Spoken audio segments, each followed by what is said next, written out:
Teacher Ren and Teacher Abby, parents and fellow graduates, good morning to all of us. Today we are here to celebrate an important milestone as you are saying goodbye to our kindergarten days, as you also welcome new learnings and friendship.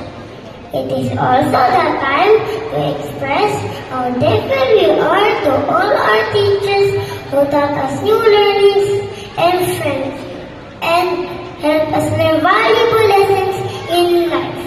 To all our teachers, school administrators, staff, and personnel, thank you for being part of our school days.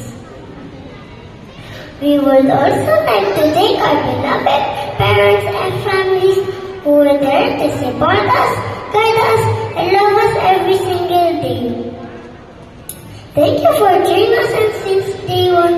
Thank you for all your sacrifices for us. We hope we make you proud. To all my classmates and friends, congratulations to all of us. We have achieved so much in this past year, from learning new words, dancing, singing together, sharing knowledge and snacks with each other. We grew in ways, both big and small. I want to thank you for the friendship and memories we shared. You made every day of school bright.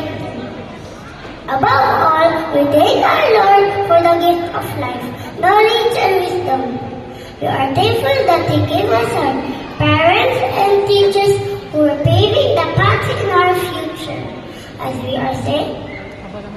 As we step into the next part of our journey, let us remember the lessons we learned and carry with us. The memories we collected. Once again, congratulations to all of us. Always be kind, keep learning, and never stop dreaming. Thank you. This is Ethan Wesley from Kinder Jericho, representing batch 2023-2024.